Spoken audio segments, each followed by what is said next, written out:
Hello everyone, இன்றைக்கி நம்ம கடலைக்கறி தான் பார்க்க போகிறோம். கருப்பு கொண்டக்கடலையை ஓவர் நைட் ஊற வச்சுட்டு அதை குக்கரில் வேக வச்சு எடுத்துக்கிட்டுடலாம். இப்போ ஒரு பேனில் எண்ணெய் விட்டுட்டு ஜீரகம், அப்போ பட்டை, கிராம்பு, ஏலக்காய், பிரிஞ்சி இலைலாம் கொஞ்சம் கொஞ்சம் ரெண்டு நான் பீஸ் போட்டுக்கிட்டேன். இது நல்லா பொரிஞ்சு வாசம் வரும்போது 2 வெங்காயத்தை பொடிசாக வெட்டி அதையும் அதில் சேர்த்து நல்லா வதக்கிக்கங்க. அந்த எண்ணெயிலே கொஞ்சம் கஸ்தூரி மேத்தி போடணும். தாளிக்கும் போது அதை நான் மறந்தனால வெங்காயத்து மேலே போட்டிருக்கேன். கஸ்தூரி மேத்தி நல்லா கசக்கி போட்டுட்டு அப்புறம் 1 ஸ்பூன் இஞ்சி பூண்டு போட்டு இது நல்லா வெங்காயத்தை வாசம் வர மாதிரி வதக்கிக்கோங்க. இப்போ 2 பச்சை மிளகா கீரி போட்டிருக்கேன். உங்கள் காரத்துக்கு ஏற்ற மாதிரி போட்டுக்கோங்க. இதுக்கப்புறம் சொட்டு போட்டு பெருங்காயத்தூள் போட்டு இதையும் நல்லா வதக்கிக்கிட்டுலாம்.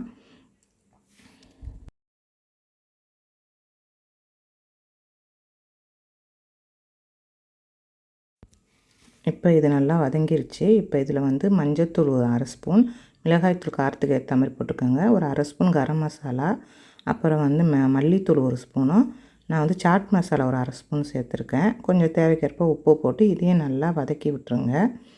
இப்போ 2 தக்காளி 3 தக்காளி போட்டிருக்கேன் நான். 3 தக்காளியை வந்து நல்லா மிக்ஸியில் அரைச்சிட்டேன்.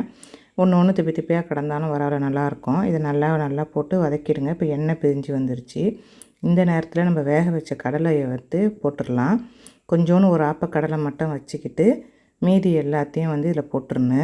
இது ரொம்ப சப்பாத்திக்கு எல்லாத்துக்குமே ரொம்ப நல்லாயிருக்கும். பராட்டா எல்லாத்துக்கும் கருப்பு கொண்டக்கடலை ரொம்ப நமக்கு வந்து உடம்பு சத்துங்கிறனால இதில் நான் செஞ்சுருக்கேன். இந்த கொஞ்சோண்டு ஒரு கொண்டக்கடலையை நல்லா மசிச்சு விட்டு அதையும் தண்ணிக்கு வந்து அதில் போட்டுக்கிட்டுலாம் நல்லா மசிச்சிட்டேன். கொஞ்சம் அப்போ தான் திக்னஸ் கிரேவி கிடைக்கும். உங்களுக்கு இது நல்லா திக்காக வேணாலும் வச்சுக்கலாம், தண்ணியாக வேணாலும் இதை வச்சுக்கலாம், அது உங்கள் விருப்பம். இதை நல்லா போட்டுட்டு இது நல்லா ஒருத்தர கொதி விட்டுடலாம். நல்லா கிளறி விட்ருங்க. இது மேலே மல்லி தூவி போட்டால் கடலைக்கறி ரெடி ஆகிடுச்சு. இந்த ரெசிபி உங்களுக்கு பிடிச்சிருந்தா சப்ஸ்கிரைப் பண்ணுங்கள், லைக் பண்ணுங்கள். Thank you friends.